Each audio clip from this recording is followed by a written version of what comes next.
tardes a todas y a todos. No sé si Manolo ya está grabando.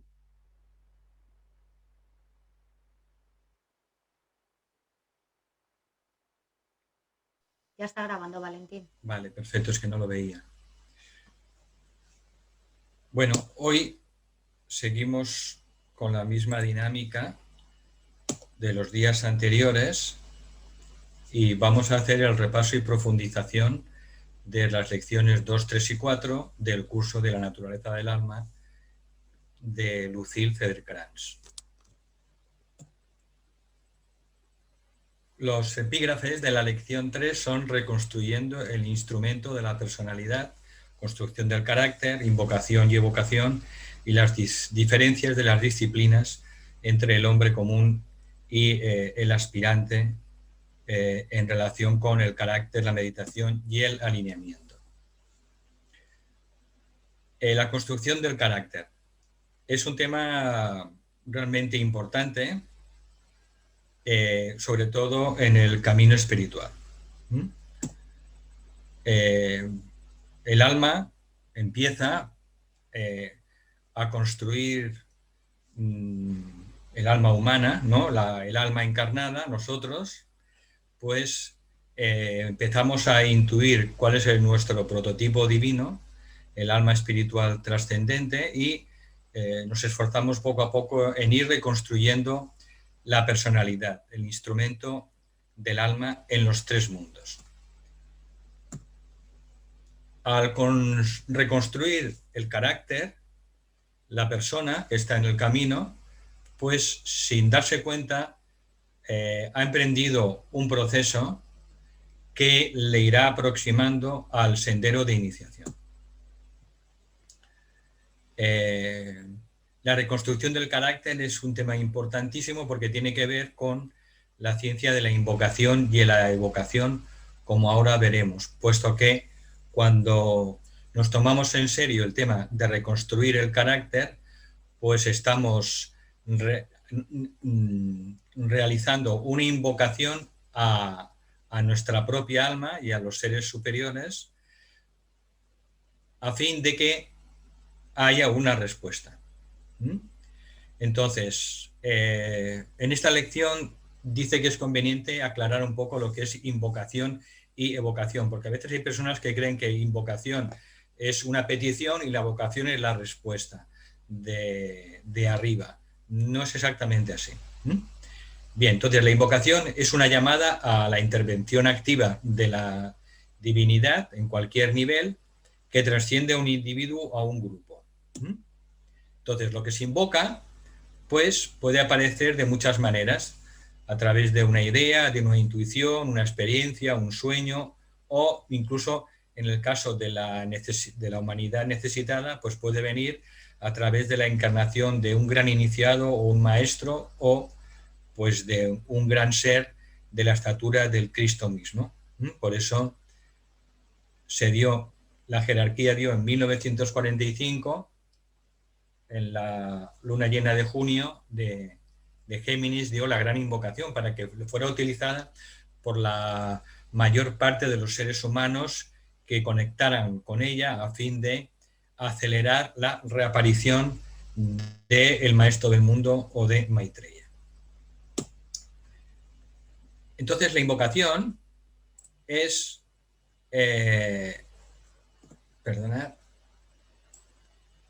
la invocación es una llamada para manifestar el potencial divino latente. Eso es la evocación. Cuando se invocamos a lo superior para que descienda de alguna manera, y la evocación es el resultado de despertar ese potencial divino que hay dentro de cada forma manifestada. Es decir, dentro de cada ser humano, existe ese potencial, el Cristo interno, y a través de la evocación, pues lo que se realiza es ese despertar, se lleva a la manifestación ese potencial divino que hay dentro de la forma. ¿De acuerdo? Es lo que se llama el Cristo interno. Y este Cristo interno puede ser traído a la manifestación, por tanto, dentro de cada ser humano. Por tanto, la invocación va de abajo hacia arriba, invocamos, y la evocación viene desde el interior hacia el exterior. ¿Vale? Es un despertar de ese potencial que llevamos dentro. Entonces, la construcción del carácter, hemos dicho que es importante porque es el primer y más importante proceso utilizado para el desarrollo de la fuerza invocatoria. De manera que la persona que se toma en serio lo de desarrollar el carácter, lo de reconstruir el carácter, está haciendo una invocación directa hacia su propia alma. Una invocación directa cuando se propone mejorar y reconstruir su carácter. A medida que el aspirante empieza a dar los primeros pasos en el sendero de la iniciación, el proceso de construcción del carácter se convierte en una ciencia y utiliza ciertas técnicas basadas en las características de una personalidad infundida por el alma, que es lo que busca o buscamos todos los aspirantes en la vida espiritual. Las características de la personalidad infundida por el alma son la manifestación de la voluntad divina, el amor divino y la inteligencia divina a través de la personalidad.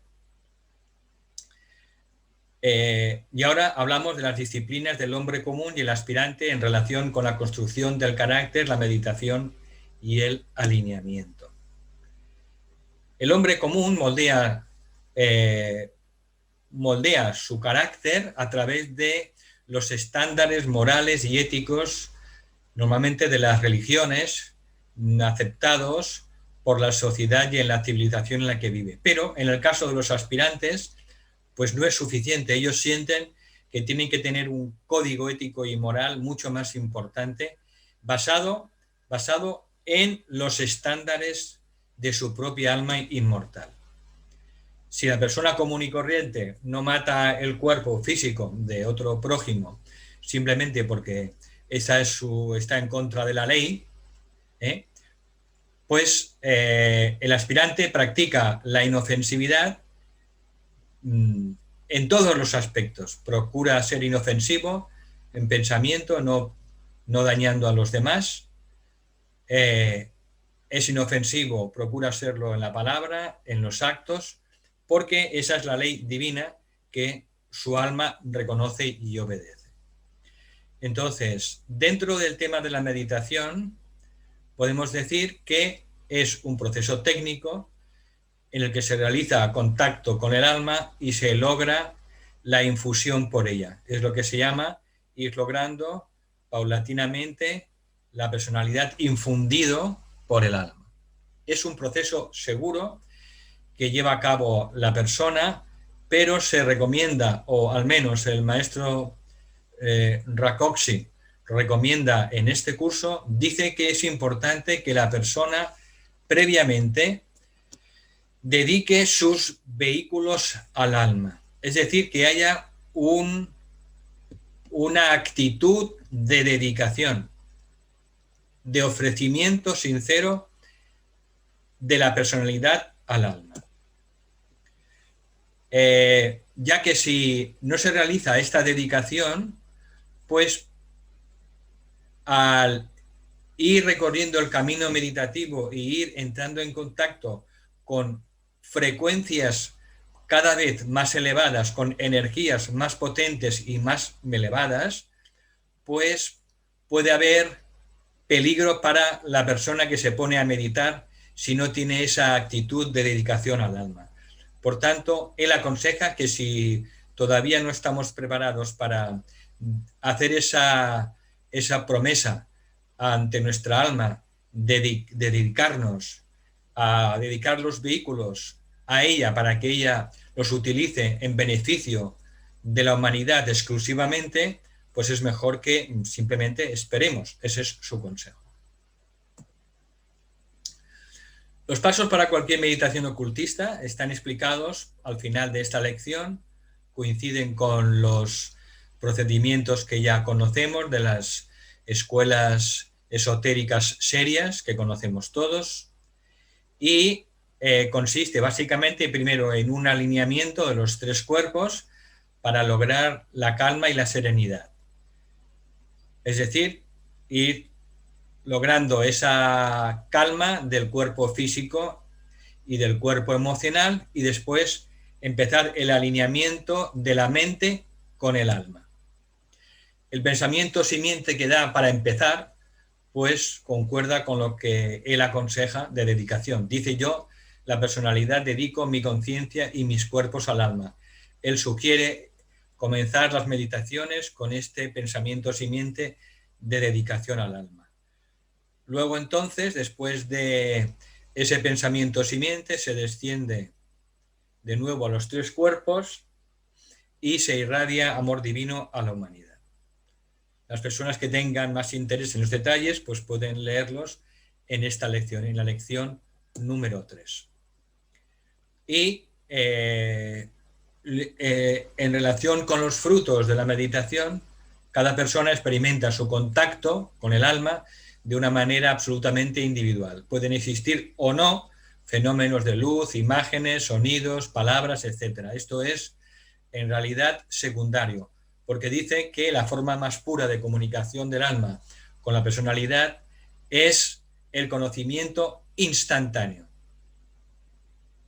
Esa es la comunicación del alma más pura, la forma más pura de meditación, de logro, y es el conocimiento instantáneo. Todos los demás son medios auxiliares, pero no es el objetivo. Bien, entonces, aquí empezamos el repaso de la lección número 4, que hace referencia al plan divino y a la energía del primer rayo. A partir de aquí empieza este curso a estudiar profundamente la energía de los 7 rayos y cómo impactan en la personalidad y cuáles son los efectos, las consecuencias, y cómo podemos ir reconociendo el impacto de los 7 rayos en la personalidad. Se habla del plan divino, se habla de la energía del primer rayo como en relación con el propósito, poder y voluntad, cómo encarar la negatividad en la vida diaria, la comprensión del plan y el propósito que subyace y la ley de causa y efecto.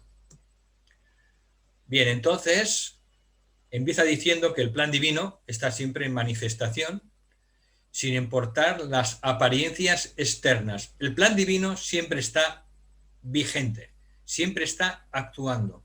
Lo que ocurre es que su manifestación puede estar en camino, puede ir desarrollándose o puede ser ya perfecta, pero siempre está presente el plan de Dios. Y esto es importante recordarlo, porque el plan divino lo que busca es restaurar el orden dentro del caos. Entonces, la guerra, por ejemplo, forma parte del plan divino en proceso.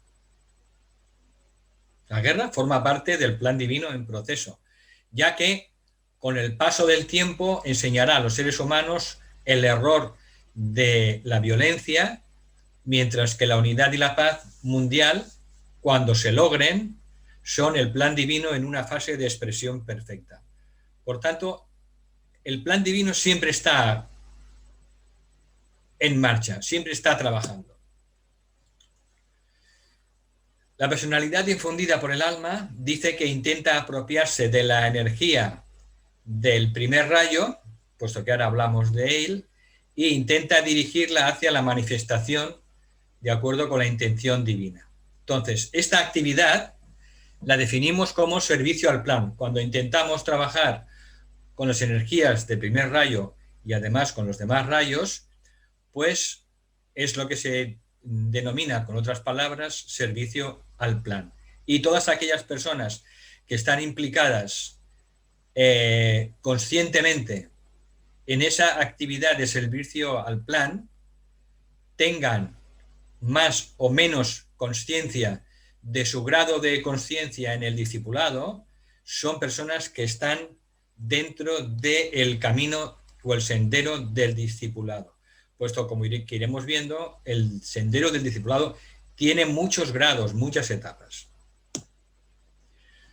Por tanto, existen muchas etapas que van desde, hablando de manera general, desde el probacionista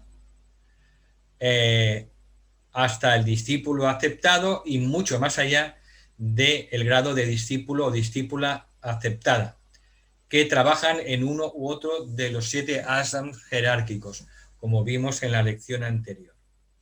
De hecho, dice que el camino de la iniciación es el camino del discipulado que, al final de todas sus etapas, conduce finalmente hasta el Cristo o Maitreya, el maestro del mundo.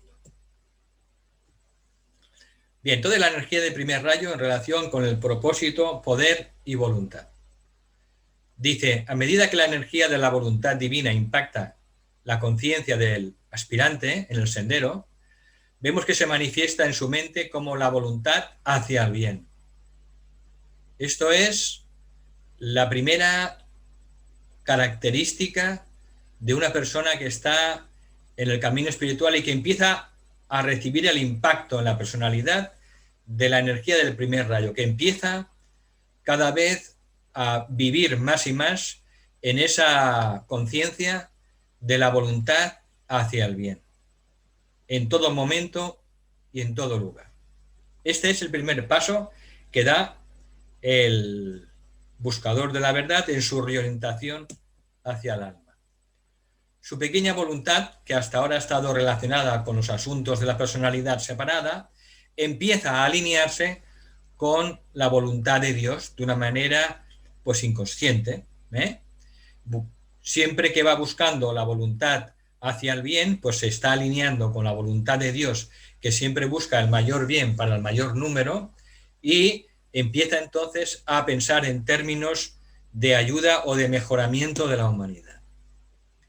El motivo de toda persona que está en el sendero es el mayor bien siempre para el mayor número, y se esfuerza en expresar siempre buena voluntad hacia los amigos, los familiares, los asociados, el grupo, etcétera, etcétera. Y la palabra hermandad, sentirse hermano o hermana de todas las personas que se cruzan en su camino y en su vida, pues él empieza esta palabra, esta realidad, la de la hermandad, a convertirse en un hecho de la naturaleza para él.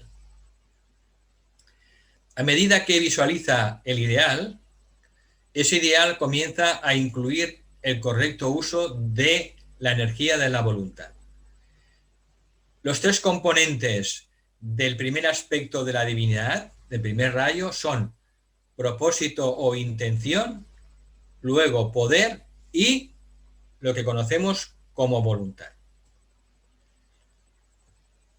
La persona comienza a vislumbrar ese propósito divino, la intención de la divinidad, y poco a poco empieza a expresarse a través de las situaciones de la vida.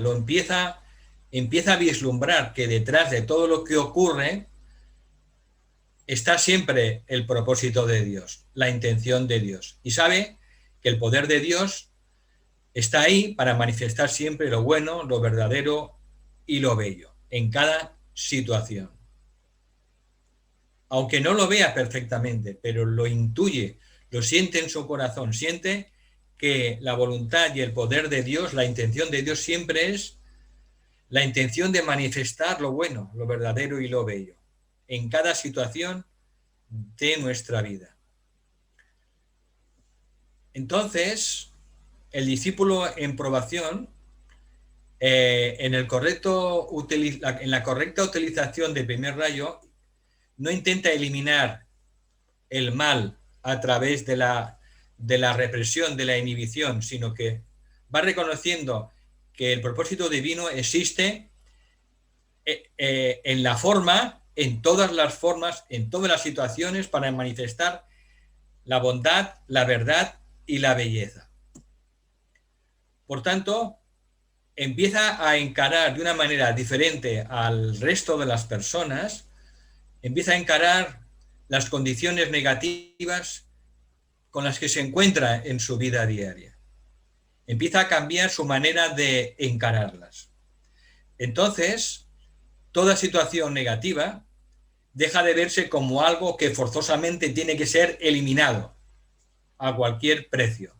Y empieza a ver las situaciones negativas simplemente como el resultado de una incorrecta o una ignorante utilización de la energía.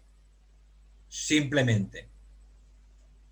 Cada situación negativa lo empieza a ver como una ignorante utilización de la energía, puesto que poco a poco comienza a ver la vida cada vez más en términos de energía. Por tanto, la discípula o discípulo considera la enfermedad, el hambre, la guerra, etcétera, como vehículos necesarios a través de los cuales la voluntad de Dios se da a conocer a sí misma.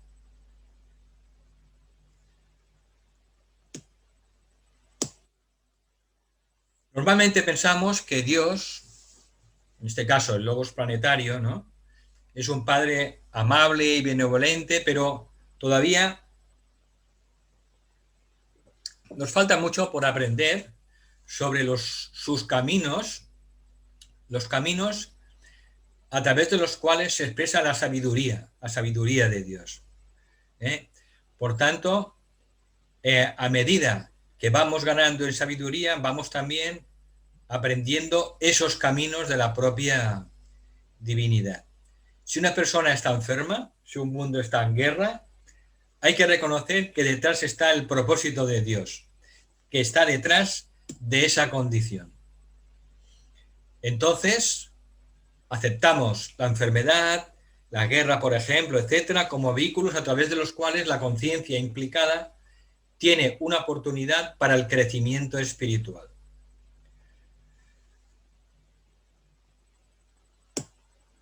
Bien, entonces, una de las primeras maneras como se manifiesta la voluntad divina es a través de la perseverancia.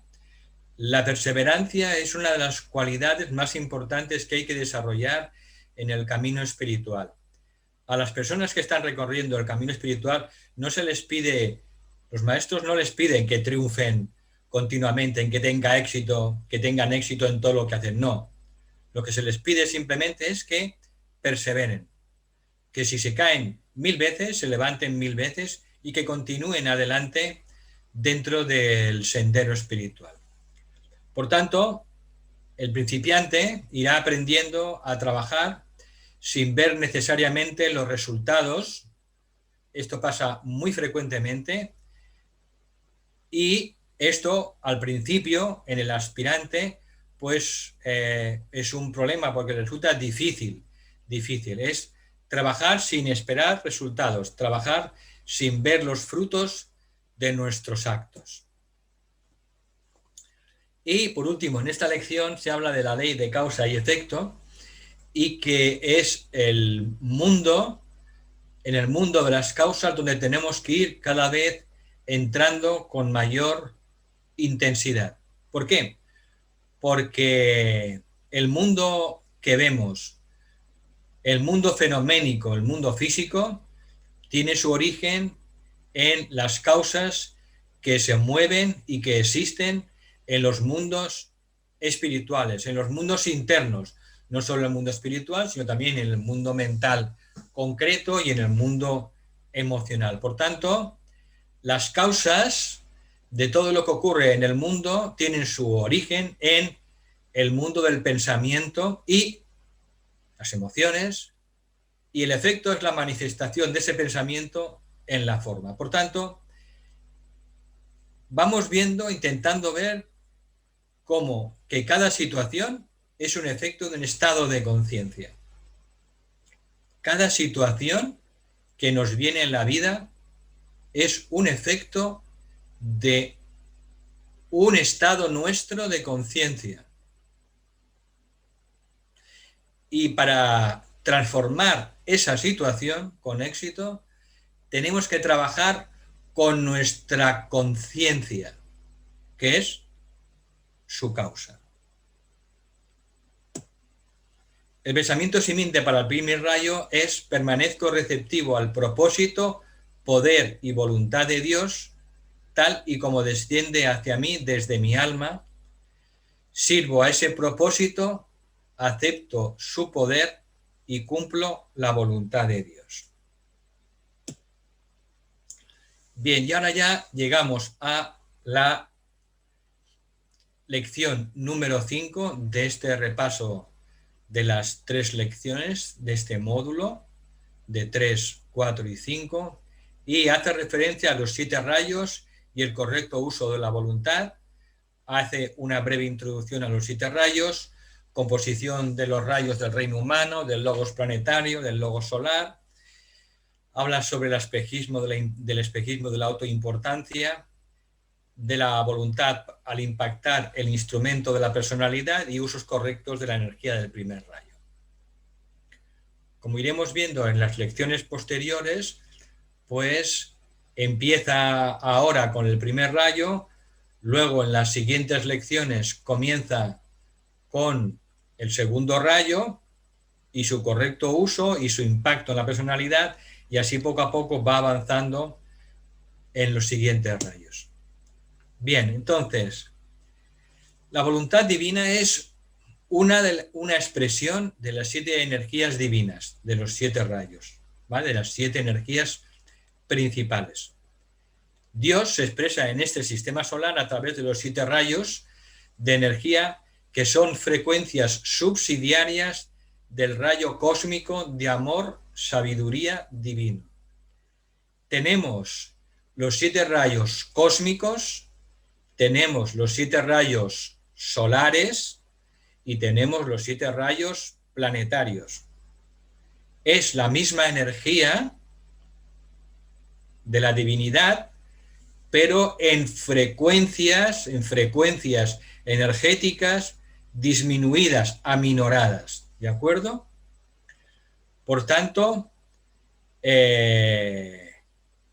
Dios se expresa en este sistema solar a través de los 7 rayos de energía que son frecuencias subsidiarias del rayo cósmico de amor y sabiduría divina.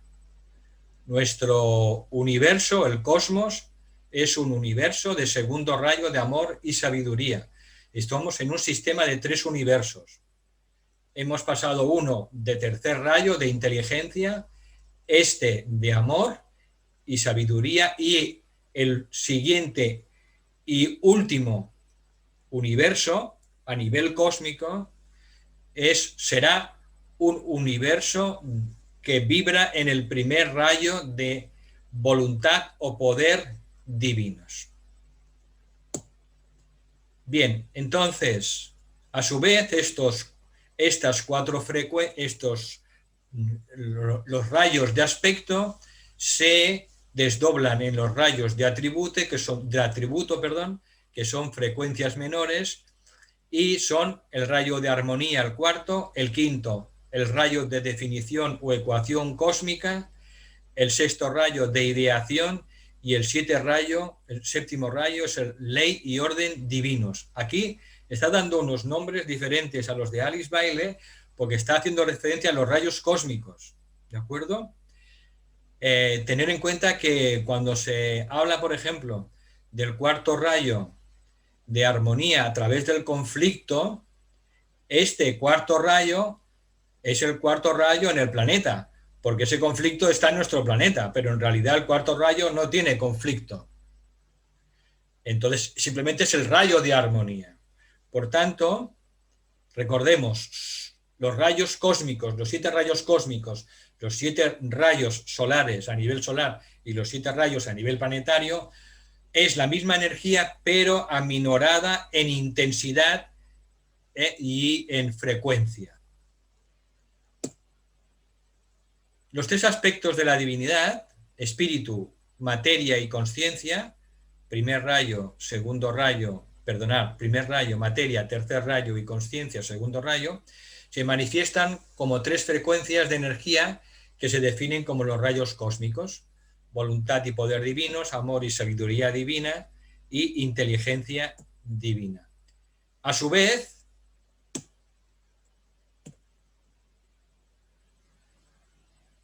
bueno, esto creo que nos hemos repetido lo mismo. Vale, composición de rayos para el reino humano, el logos planetario y el logos solar. Cualquier sistema solar encarna uno de los 7 rayos. De los 3 rayos mayores, de voluntad, de amor y de inteligencia. Cualquier sistema solar. Entonces, en el caso de nuestro sistema solar, pues vibra en el rayo solar de amor, sabiduría divino. Y la lección que está aprendiendo el logos solar es la lección del amor cósmico. Un logos planetario, como el nuestro, encarna en uno de los 7 rayos solares. En el caso de nuestra Tierra, vibra o encarna el tercer rayo de inteligencia divina. Nuestro logos planetario intenta expresar amor solar, pero a través de la actividad inteligente. Para una mayor aclaración, los rayos planetarios mayores se definen como la voluntad de conocer el amor a la sabiduría y la inteligente aplicación de la mente en el amor. Y los 4 rayos menores, pues se definen como el equilibrio de los pares de opuestos para producir armonía a través del caos. El quinto, la aplicación de la inteligencia en el conocimiento concreto y la ciencia. El sexto, devoción a un ideal. Y el séptimo, orden a través de la ceremonia y el sacrificio. El alma de toda la humanidad se halla en proceso de encarnar el tercer rayo. Vibra el alma de la humanidad en el tercer rayo de inteligencia divina, inteligencia activa, mientras que nuestra alma individual se puede encontrar en cualquiera de los 7 rayos planetarios. Por tanto, todas las almas humanas de nuestro planeta, del logos planetario, pertenecemos a un rayo de los 7 del planeta. Y a su vez, los rayos de la personalidad son rayos subsidiarios del rayo del alma. Repetimos de nuevo, el equipo de rayos que hay que ir conociendo es el rayo del alma, son 5. El rayo del alma, el rayo de la personalidad, el rayo de la mente, el rayo de las emociones y el rayo del cuerpo físico. Y aquí dice que los rayos de la personalidad pues son rayos subsidiarios del rayo del alma. Como todavía la personalidad no expresa la pureza ni la perfección del alma, pues hay conflicto, hay fricción, y de esa fricción entre los 4 rayos inferiores, cuerpo físico, cuerpo emocional, cuerpo mental y personalidad integrada, friccionan con el rayo del alma. De aquí derivan pues todos los problemas, inclusive evidentemente también las enfermedades, de la fricción de esos rayos. Dice el maestro Saint Germain que la información anterior es muy técnica, pero no es, además de ser fundamental como conocimiento ocultista, dice que con el tiempo nos traerá una gran iluminación y nos dice, no te preocupes si su significado espiritual no es aparente en un principio, puesto que se revelará en su debido momento. Y ahora hablamos del espejismo de la autoimportancia.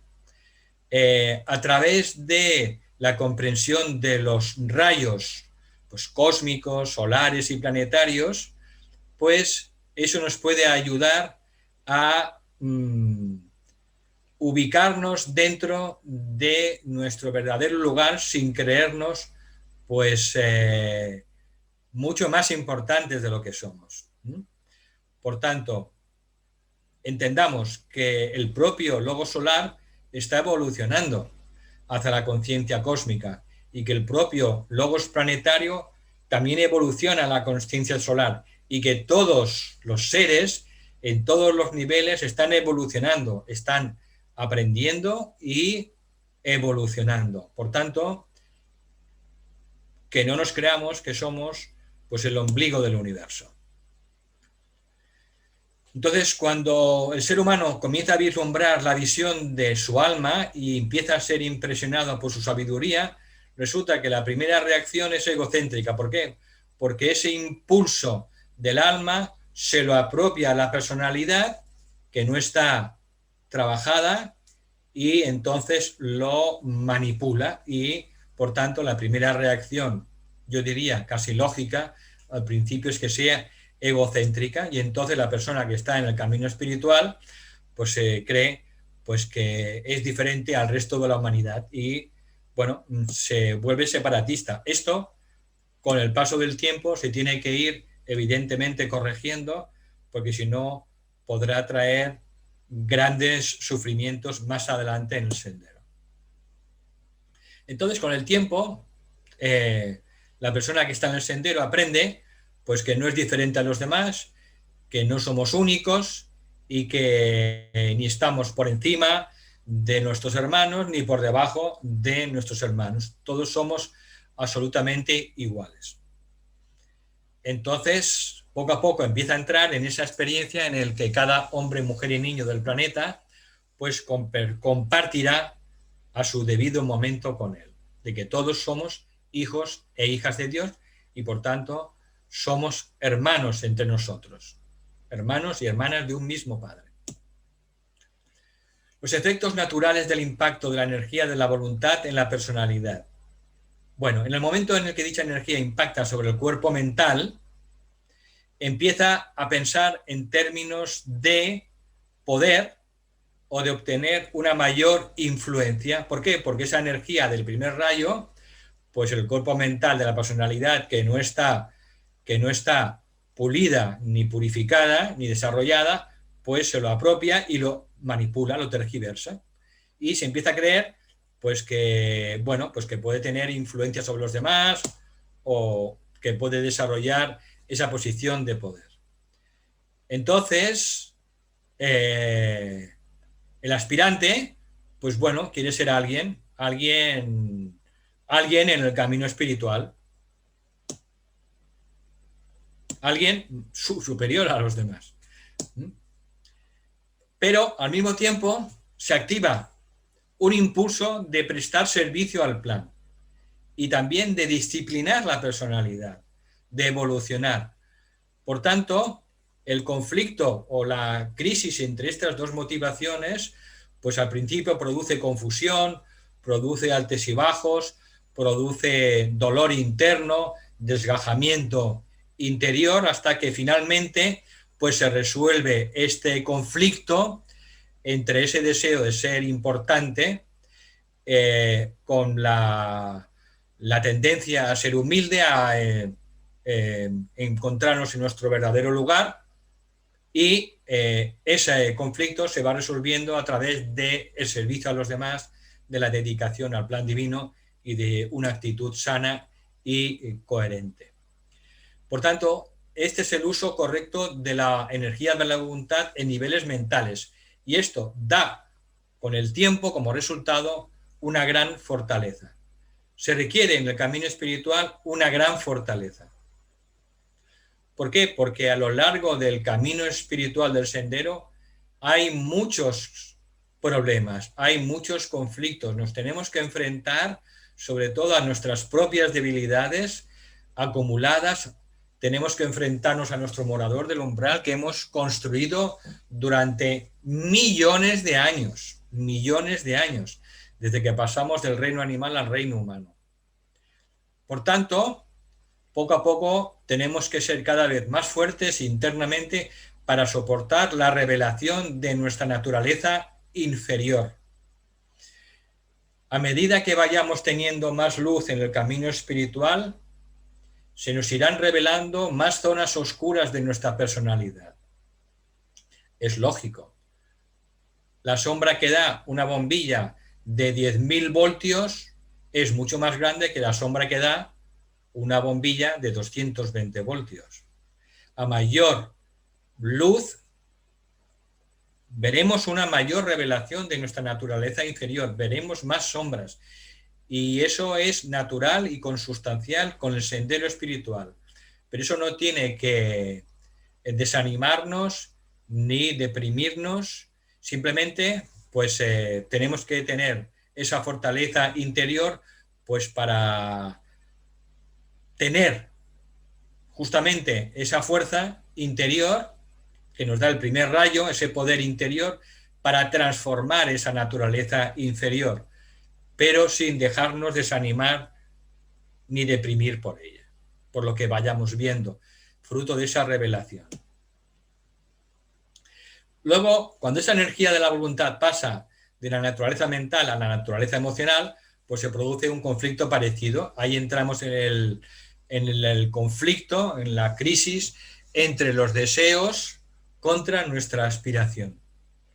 Entonces, la única solución es continuar en esa aspiración ardiente y poco a poco vamos activando con el paso del tiempo y el esfuerzo, vamos activando esa voluntad de amor.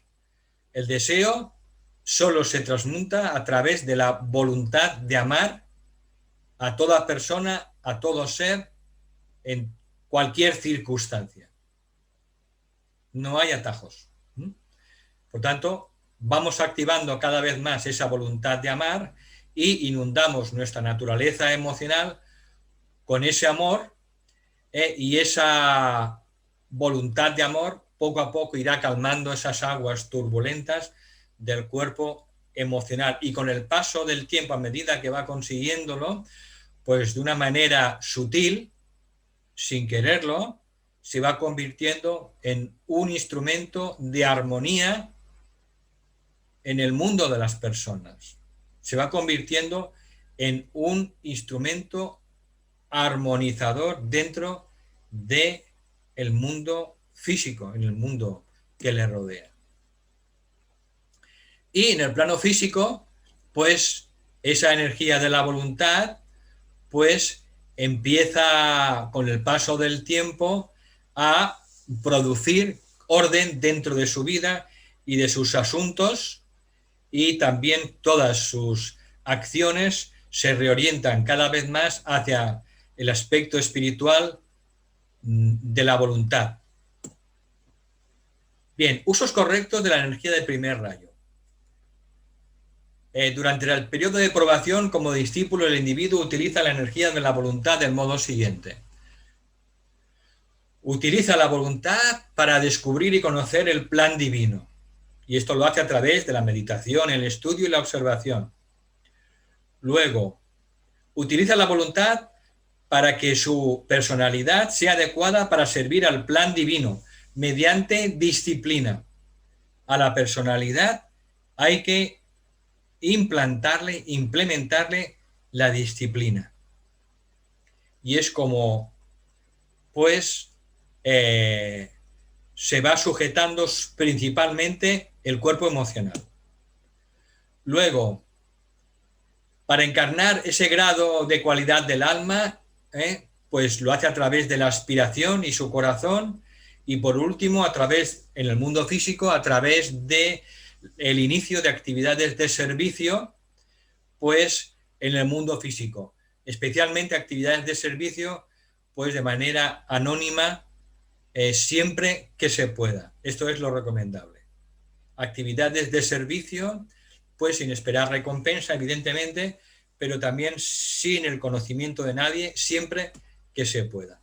Y al final de la lección número 5, pues recomienda que sigamos utilizando el mismo pensamiento simiente que dice: yo soy receptivo al propósito, poder y voluntad de Dios, según desciende hasta mí desde mi alma, yo sirvo a ese propósito y acepto su poder y cumplo la voluntad de Dios.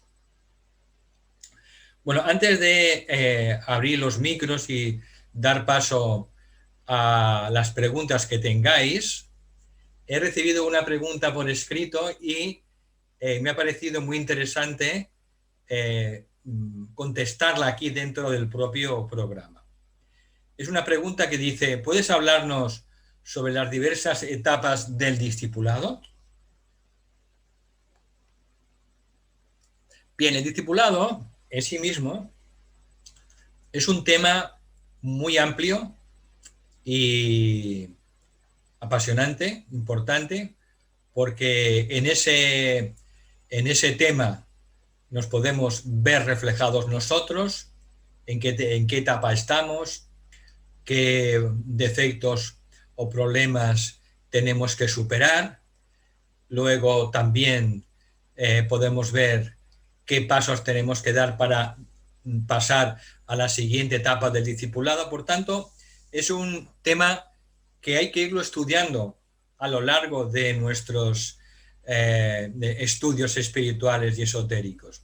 Entonces, como es un tema tan amplio, voy a dar una bibliografía para que con calma, una vez que la tengáis aquí en el PDF, la podáis ir estudiando en vuestros estudios esotéricos. Mi recomendación es que leáis el libro o Iniciación Humana y Solar de Alice Bailey y que leáis los capítulos 7 y 8, que son el Sendero Probatorio y el Discipulado. Luego, Alice Bailey tiene la Escuela Arcana tiene una serie de libros que son compilaciones o recopilaciones con diferentes títulos. Tiene una de ellas que se llaman Reflexiones sobre esto. Entonces, os recomiendo que leáis, o que estudiéis los epígrafes 44, 45 y 46, que hace referencia a discípulos, aceptación de los discípulos y también la edad de los discípulos.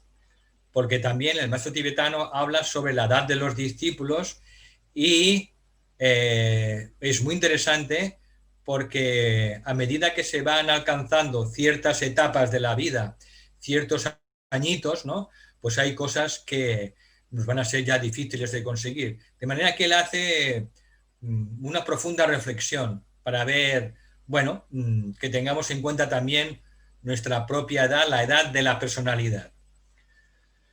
Luego, os recomiendo, dentro de otra recopilación que se llama Sirviendo a la Humanidad, os recomiendo que leáis estos epígrafes que os pongo: discipulado, qué es un discípulo, rango de discípulos, requisitos del discípulo, el desenvolvimiento del discípulo, la vida doble o dual del discípulo, el sendero de probación, el discípulo aceptado, maestros y discípulos, la rama de un maestro y entrenamiento de los discípulos. Y por último, os recomiendo la parte final del libro del discipulado, la nueva era. Hay por lo menos 60, 70 páginas, que creo que es donde encontraréis también pues los pormenores y los detalles de esas 6 etapas del discipulado. Entonces, explica el maestro tibetano o divide esas etapas en el discipulado primario, discípulo que está en la luz, discípulo aceptado, discípulo que está en el sutratma o hilo, discípulo dentro del aura y discípulo dentro del corazón del maestro. Simplemente enumero las 6 etapas que están en este libro. Yo os lo recomiendo que las vayáis poco a poco estudiando y leyendo, y más adelante, a medida que ya lo hayáis leído y vayamos avanzando en el estudio del curso La Naturaleza del Alma, pues si tenéis preguntas, pues las podéis hacer y lo podemos ir comentando. Bueno, sigue pendiente, para quien lo sienta así, una colaboración que sería traducir este glosario de términos de la naturaleza del alma. Hemos hecho una traducción con el Google Traductor, entonces deja bastante que desear, y entonces son unas 40 páginas. De momento se ha ofrecido una voluntaria, Isabel Yul, de Mallorca, y si surge algún voluntario o voluntaria más, pues entonces se podría compartir esa traducción. Quien tenga interés, pues me puede escribir a mi correo y a partir de ahí lo coordinamos. Es el glosario de los términos que se utilizan dentro del libro La Naturaleza del Alma. Entonces, como siempre, pues podéis descargar el libro desde este enlace. Os agradezco vuestras sugerencias, las respuestas o las preguntas que me vais enviando. También os agradezco los cuestionarios. He empezado a recibir pues, unos cuantos cuestionarios de las lecciones 0 y 1, 2. Y yo he ido contestando, os lo agradezco. Como ahora son nada más ese cuestionario de 3 lecciones, pues a las personas les resulta mucho más fácil. Con lo cual, pues os lo agradezco y yo en 1 o 2 días os contesto, dando mi opinión. Y simplemente recordar que la siguiente clase de repaso será dentro de 14 días, el 16 de diciembre, y corresponderá a la lección 6, 7 y 8. Y por último, doy las gracias a todas las personas que están colaborando en estas clases. Son de Basanta o fuera de Basanta, del grupo de Barcelona del World Teacher Trust, y por tanto es un trabajo grupal. Y bueno, entonces voy a dejar de compartir esto y ahora pues os agradeceré pues que si tenéis preguntas y yo las puedo contestar, pues lo haré con gusto. Entonces, Rosa va a liberar los micros. Bueno, va a liberar los micros y entonces, bueno, no sé exactamente Rosa cómo lo hace. Para quien quiera hablar, pueda, ¿no? Es el propio interesado o interesada pueda liberar su micro, ¿verdad, Rosa? Exacto, yo ya lo he puesto para que quien quiera que se desmute y que ya pueda hacer la pregunta. Recordaros que os he colgado en el chat la documentación de hoy, el Power de Valentín, de su exposición, y el cuestionario de estas 3 lecciones. Valentín, te hago una pregunta que nos ha llegado a través del chat. Por Nos supuesto, pregunta, sí. ¿qué es el Sutratma? El Sutratma. Vale. El Sutratma es un hilo de energía en el que se engarzan todos nuestros cuerpos, desde el cuerpo físico hasta la propia mónada. Es decir, la mónada en su descenso a los planos inferiores lanza un hilo suyo de energía que se llama Sutratma. Y en ese hilo de energía se van engarzando todos los cuerpos, desde el átomo, porque no tenemos cuerpo todavía, desde el átomo átmico, el átomo búdico, el átomo del cuerpo mental superior, manásico, el átomo mental inferior, el átomo emocional y el átomo etérico físico. De manera que es ese hilo de energía que perdura siempre, que nunca se destruye y que desciende desde la propia mónada hasta el cuerpo físico, lo más denso. En este hilo, pues están inmersos, están engarzados lo que se llaman los átomos permanentes. El átomo permanente físico, el átomo permanente emocional, la unidad mental permanente y, igualmente, pues el átomo manásico superior, el búdico y el átmico. Eso es el Sutratma. Es un hilo, casi diríamos eterno, que siempre está latiendo y que está engarzado en la propia mónada. No hay que confundir el Sutratma con el Antakarana. El Antakarana es otra cosa. Eso hay que irlo construyendo. Pero el Sutratma siempre está permanentemente desde la mónada hasta el cuerpo físico.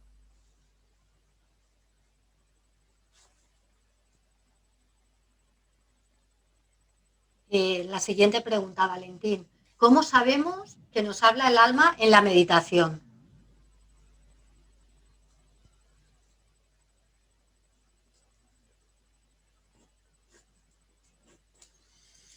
Bueno, eso ya hemos dicho que el alma nos puede hablar en la meditación de diferentes maneras, según la composición de rayos de cada persona. Puede hablar a través de imágenes, a través de símbolos, a través de una palabra, a través de... Puede hablar de muchas maneras. Pero dice el maestro Rakoczy que el verdadero contacto con el alma es la experiencia del conocimiento directo. El conocimiento directo es un tipo de experiencia en el que se tiene conocimiento, lo dice la propia palabra, de muchos temas de manera instantánea, no razonada, y es una comprensión profunda y sabia de múltiples temas.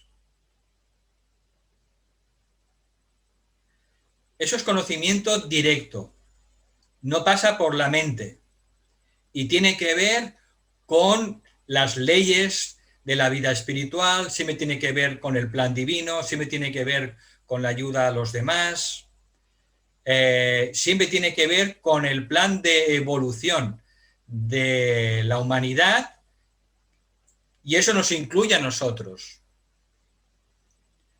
Entonces, esa es, según el maestro Rakoczy, la verdadera señal, el conocimiento directo de que nuestra alma nos ha hablado en la meditación. Lo otro puede ser cierto, evidentemente, pero variará la comunicación de nuestra alma en función del equipo de nuestros rayos.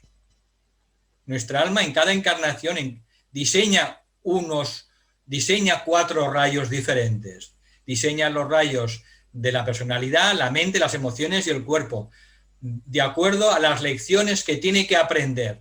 Y según sea ese equipo de rayos, pues así será un poco también cómo traduzcamos esa experiencia o comunicación del alma.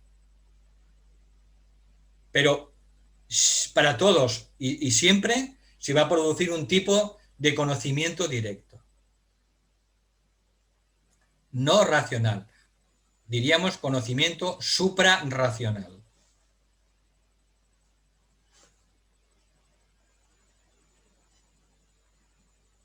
A través del chat no hay más preguntas, Valentín. Bueno, pues si alguien quiere hacer alguna pregunta, pues que libere su propio micro y yo con gusto, si puedo, la contestaré.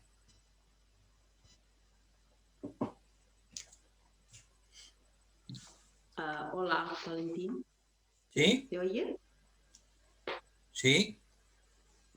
Yo quería preguntar un poco más sobre cuando has hablado de la meditación. Aquí decimos que la meditación ocultista es un proceso técnico de contacto con el alma. Yo me pregunto un poco, la meditación es algo que está mucho de moda, hay muchos tipos de meditaciones, la meditación zen, la meditación vipassana. ¿Sería lo mismo para esos tipos de meditación? ¿O cuando decimos meditación ocultista estamos hablando de un proceso muy concreto distinto a la meditación zen, por ejemplo? No, aquí solo hablamos de la meditación ocultista. La meditación ocultista tal como la han dado discípulas de los maestros, a través de las cuales se han revelado esas meditaciones. Por tanto, hablamos de meditaciones ocultistas. Hablamos de meditaciones como las que dio Alice Bailey en sus libros, las meditaciones como las que pudo dar Blavatsky en su momento, meditaciones como las que han dado Kumar o Krishnamacharya, meditaciones como las que han dado en la Agni Yoga Society del matrimonio Roerich o las que dio Lucille Cederkrantz.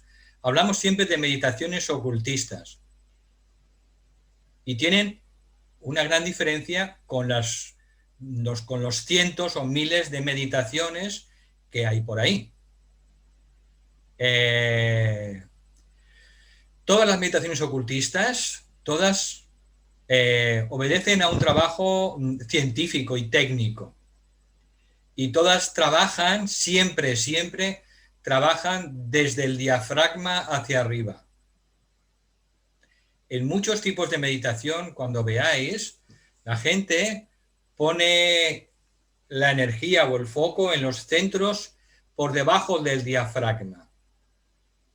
Mientras que en las meditaciones ocultistas siempre se hace mención que siempre trabajemos con los centros siempre supradiafragmáticos, por encima del diafragma. También se hace referencia que en las meditaciones pues solo trabajemos con ejercicios respiratorios que son avalados por la jerarquía, o como los que ha enseñado Kumar, o enseñó el maestro Sivivi, o los que enseñó la escuela arcana. ¿Por qué? Porque hay muchas escuelas de meditación que trabajan con ejercicios respiratorios que lo que pueden llevar es, algunas veces, pues pueden llevar a tener problemas graves y serios de salud. ¿Por qué? Porque la respiración, quien trabaja con la respiración, trabaja con el fuego. Por tanto, aquí, cuando hablamos en este curso de meditación, solo hablamos en la línea de lo que es la meditación ocultista. Hay un libro entero del maestro tibetano que se llama Meditaciones ocultistas. Entonces, ahí tenéis, que no lo ha leído, yo se lo aconsejo encarecidamente, porque ahí están explicadas las bases y las diferencias de las meditaciones realmente ocultistas con las meditaciones de otro tipo. Está claro que las personas, antes de llegar al camino y el sendero espiritual, al sendero ocultista, pues tienen que pasar pues muchas veces por otro tipo de meditaciones diferentes, más sencillas, simplemente diferentes. Pero eso es normal hasta que la persona, a medida que su alma le va inspirando, pues al finalmente esa alma lleva a esa persona a realizar una meditación que sea realmente ocultista. Entonces, yo no critico al resto de meditaciones, no, porque los veo que son como pasos necesarios pues dentro del sendero evolutivo de las personas. Pero finalmente está claro, la persona que hace meditación, que siente esa llamada, finalmente se encontrará con alguna meditación en la línea verdaderamente ocultista que he mencionado.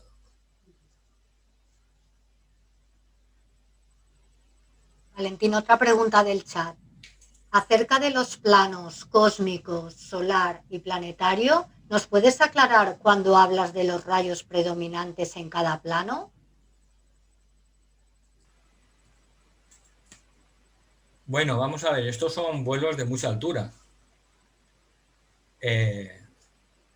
Solo puedo añadir pequeñas pinceladas. Es decir, el rayo cósmico al que pertenece todo nuestro universo es el segundo rayo de amor y sabiduría. Por tanto, de hecho, todos los rayos que hay después, rayos solares y rayos planetarios, están tamizados por el amor. El amor sabiduría, por razón pura. El amor cósmico. Por tanto, cuando decimos Dios es amor a nivel universal, pues simplemente estamos diciendo una realidad, que todo está bajo el manto del amor y que todo evoluciona hacia la perfección del amor. Pero ese amor tiene diferentes matices y esos matices pues son los rayos solares de los sistemas solares, y esos rayos, en nuestro caso de nuestro sistema solar, es el segundo rayo también. El rayo de nuestro sistema solar es el segundo también de amor y sabiduría. Y el rayo de nuestro planeta es el tercer rayo de actividad inteligente. Entonces, a través de nuestro rayo tercero de actividad inteligente, el planeta, lo que está buscando también es esa manifestación del amor, pero expresado de una manera inteligente en la acción. Porque en definitiva todo nos tiene que llevar hacia el amor. Nuestra voluntad tiene que conducirnos a la voluntad de amar. La inteligencia hacia el amor expresado de manera inteligente. La armonía expresada también de manera amorosa. La ciencia amorosa. La religión amorosa o el idealismo amoroso. Y la magia amorosa. Es decir, que todo está matizado por la energía fundamental del segundo rayo cósmico del amor-sabiduría. Entonces, dentro de ese contexto, pues entonces nosotros tenemos que ver dónde pues, nos encontramos nosotros, dónde se encuentra la humanidad. La humanidad, hemos visto, el alma de la humanidad también pertenece al tercer rayo de actividad inteligente, de manera que el alma de la humanidad tiene que expresar el reino de Dios en la tierra de forma amorosa y desarrollado inteligentemente, porque es el rayo de la humanidad, el tercer rayo de inteligencia activa. Por tanto, la humanidad tiene que expresar ese reino de Dios de forma amorosa e inteligente. Y a partir de aquí, pues nosotros podemos ir haciendo analogías y podemos relacionarlo también con nuestra propia vida. Pero todo, en definitiva, tiende hacia el desarrollo y la culminación del amor en un nivel que todavía no podemos ni imaginar.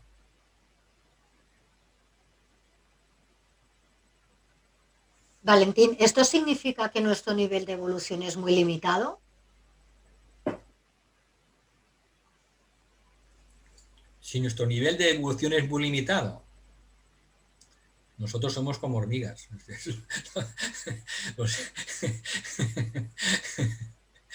Los seres humanos, como seres humanos, estamos en plena pubertad, nos creemos que somos el centro del universo, el ombligo del universo, y entonces, bueno, pues es fruto de nuestra propia evolución, como le ocurre a muchos adolescentes de 12, 13 años que no pueden los padres con él, pero eso es fruto de la pubertad. Entonces, los seres humanos ocupan un lugar relativamente no sé cómo decirlo, relativamente importante dentro de la evolución. Hablamos siempre del logos planetario, no nos vayamos más lejos. Porque fijaros, debajo del reino humano está el reino mineral, el reino vegetal y el reino animal. El reino humano, fijaros las etapas que llevamos hasta aquí y mirad lo que hemos conseguido en 18 millones y medio de años. Todavía nos faltan varios millones de años en general para toda la humanidad para llegar a la perfección humana. Estamos en la cuarta cadena, en la cuarta ronda, en la quinta raza. Tiene que pasar las 7 rondas. Tenemos que pasar a la quinta cadena, como en Venus. Es decir, tenemos por delante, como seres humanos, todavía mucho tiempo. Y eso solo dentro del reino humano. Pero el reino humano solo es el cuarto reino. Cuando acabamos el reino humano y somos hombres y mujeres perfectos, entramos en el quinto reino. El reino de las almas liberadas, de los seres espirituales, de los grandes maestros, pero luego está el sexto reino en el planeta y el séptimo reino en el planeta. Y cuando se acaba la evolución en el planeta, en el propio logos planetario, pues entramos luego en la evolución de los planos cósmicos, porque toda esta evolución se produce dentro del plano físico-cósmico, físico-cósmico, pero luego está el plano astral cósmico, y el plano mental cósmico, y el plano búdico cósmico. Es decir, que la evolución es tan inmensa, que lo que nos tiene que producir es simplemente, nos tiene que ayudar a ser cada vez más humildes. Porque quien se crea que es algo va equivocado. Y hay que ser claro, Entonces, cuando uno empieza a entender la sabiduría esotérica y se da cuenta de las dimensiones de la evolución y solo hablamos del reino humano, pero ojo, que tenemos al lado aquí colaborando y evolucionando el reino débico, que es otra evolución tan grande como el reino humano o más. Es decir, que la evolución es tan grandiosa, tan vasta, tan gigantesca, que lo que nos tiene que hacer es ser cada vez más humildes. Y por eso es importante, como dicen los maestros, que no perdamos nunca las proporciones, que apliquemos la ley de correctas proporciones, que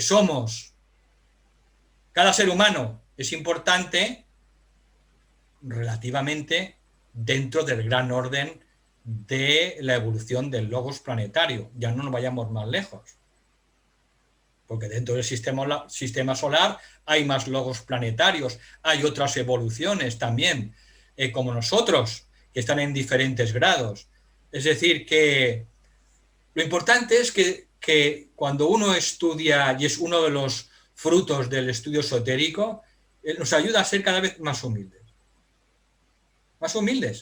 Y cuando se nos va un poco la olla y nos pensamos que somos algo más, pues tenemos que decir, mira, se me ha ido la olla. Pero vamos, ¿qué soy yo? ¿Qué soy yo comparado pues con discípulos aceptados conscientemente, con iniciados de tercera, cuarta, quinta iniciación? ¿Qué soy en relación con los kumaras? Vamos a ver. Entonces, si entender todo esto y estudiarlo nos ayuda a encontrar nuestro verdadero punto en el que estamos, fantástico. Y quien lo hace sinceramente con el corazón abierto, le ayuda a ser cada vez más humilde ante la vastedad e inmensidad de la evolución y los seres que hay detrás de ella. Porque detrás de todo esto que he comentado hay seres de una estatura evolutiva que no podemos ni siquiera imaginar, como hormigas, ¿no?, que están siempre sacrificándose por los hermanos más pequeños, los hermanos menores, nosotros. Ahí tenéis el ejemplo del ángel solar, mismamente, sin ir más lejos. Es decir, que todos nuestros estudios sobre esto nos tienen que ayudar a ser cada vez más humildes y no creernos que somos gran cosa. Somos lo que somos, pero al mismo tiempo somos hijos e hijas de Dios. E iremos evolucionando hacia niveles de conciencia cada vez más elevados. Y eso hay que saberlo, porque Dios está en nosotros, es inmanente. Y tenemos que armonizar eso, la certeza de que somos un hijo de Dios o una hija de Dios, pero también armonizarlo pues con nuestro verdadero nivel dentro del gran esquema de la evolución. No sé si me he explicado.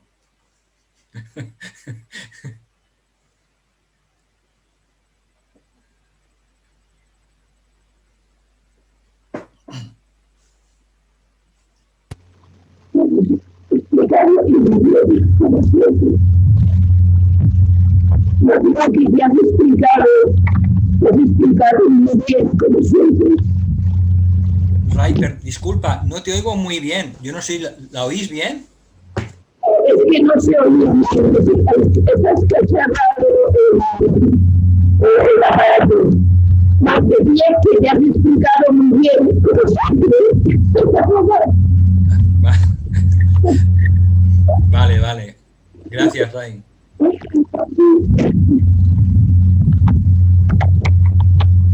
De hecho, el maestro tibetano aconseja que a todos los discípulos o discípulas, sea en probación o más adelantados, que en algún momento me aconseja que leamos todos el Tratado sobre el Fuego Cósmico.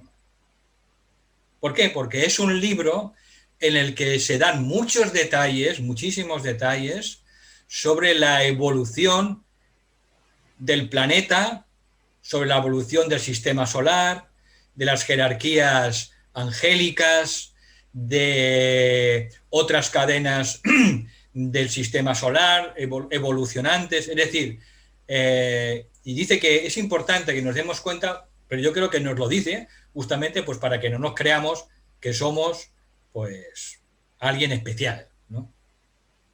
Entonces es importante, yo creo que yo todavía no lo he hecho, he leído partes, pero creo que antes de acabar esta vida, esta encarnación, conseguiré estudiar el Tratado sobre el Fuego Cósmico.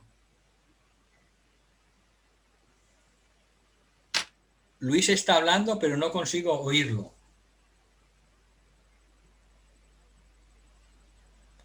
¿Alguien lo oye? No.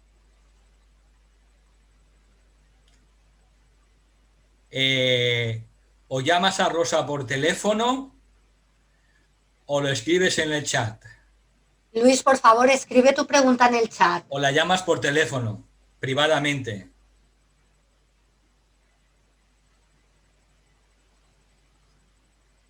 Te hago la siguiente pregunta a ver si me escribe Luis. Vale, vale.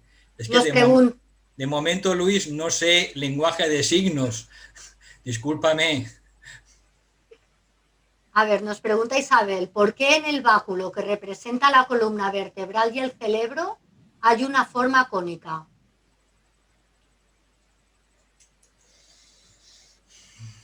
Pues no lo sé. Lo estudiaré. No lo sé. Lo estudiaré.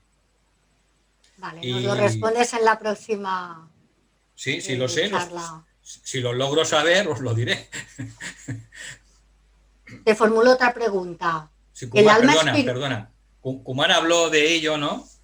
Y lo mencionó dentro de o por encima, digamos, de la esfera de color luminosa de la cabeza, pero ahora mismo no te puedo responder con total certeza. Tengo que estudiarlo y mirarlo, y si lo consigo, pues os responderé.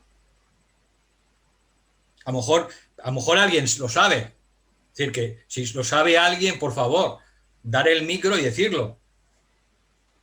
Porque esto es una sesión abierta para todos y todas. Que alguien pueda a lo mejor aportarlo. No sé, Manolo, que no lo sé.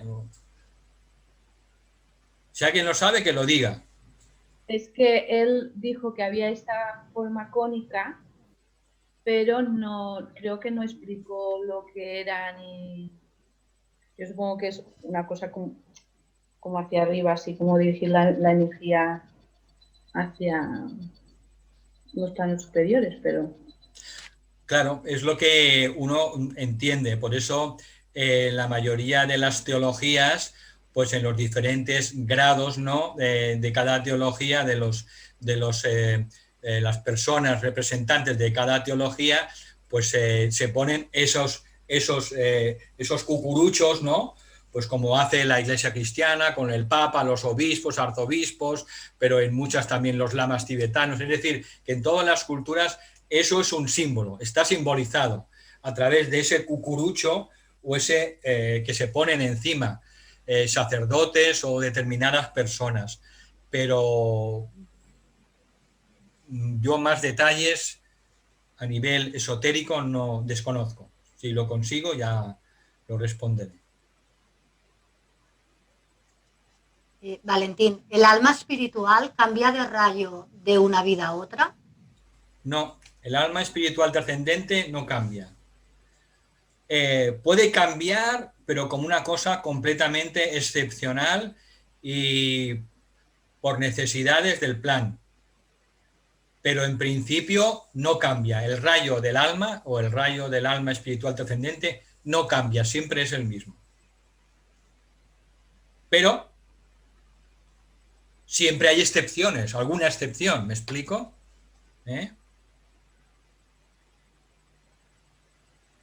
Los rayos de la personalidad, cuerpo mental, cuerpo emocional y cuerpo físico cambian en cada encarnación, de acuerdo a las lecciones que tiene que aprender cada alma, en cada vida.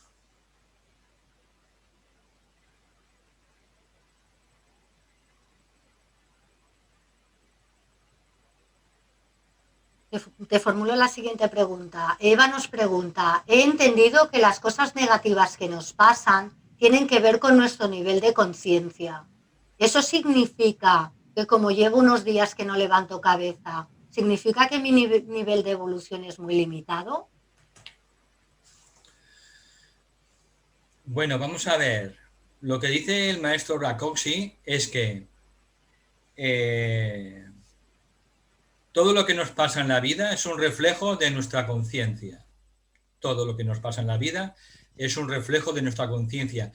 Y es dentro de nuestra conciencia donde tenemos que implementar pues, los arreglos o tenemos que implementar las expansiones de conciencia para superar esas limitaciones. Entonces, dentro del camino espiritual, existe también la ley de flujo y reflujo. Y esto hay que tenerlo grabado en la mente.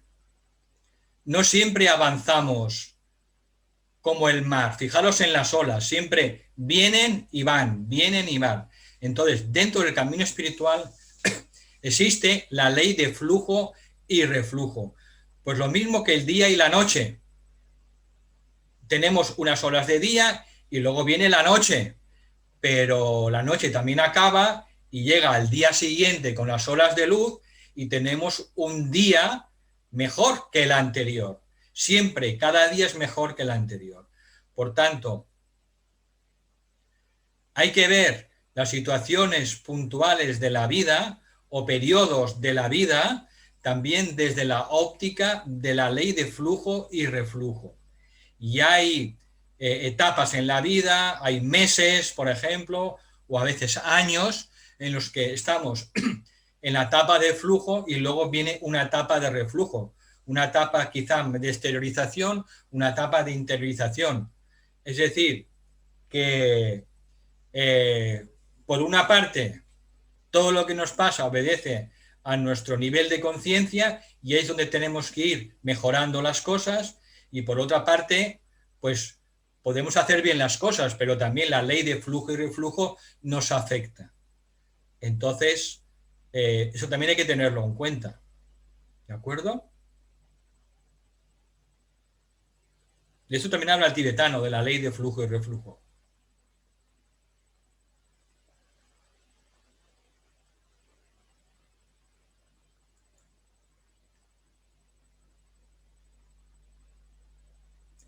A ver, Luis, veo que está insistiendo. Ábrete el micro, Luis, a ver si...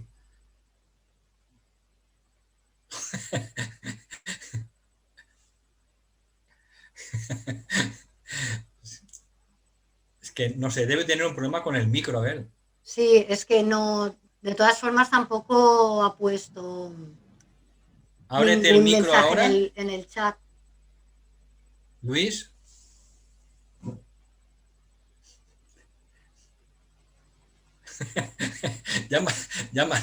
llama a Rosa por teléfono, por favor.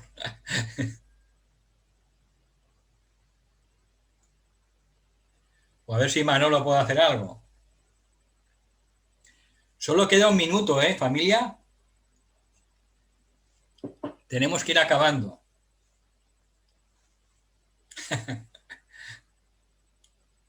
Para los que no os habéis dado cuenta que no habéis mirado el chat, Reyes ha colgado en el chat las cartas sobre meditación ocultista. Si os queréis descargar el PDF, podéis hacerlo antes de que se acabe la sesión.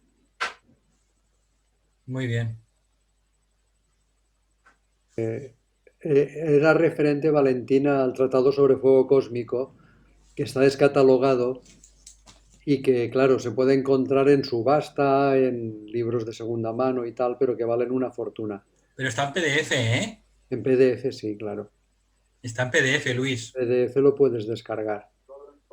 Sí, sí. Ahí están todos los de la Escuela Arcana, están todos en PDF. Mm.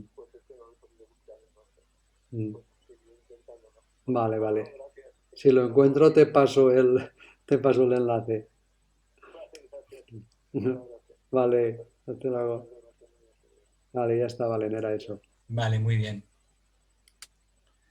El Reyes lo acaba de colgar en el chat. El Tratado sobre Fuego Cósmico. Vale, familia, pues ya son 46 minutos, las 20:46. Hacemos 3 OMs y nos vamos.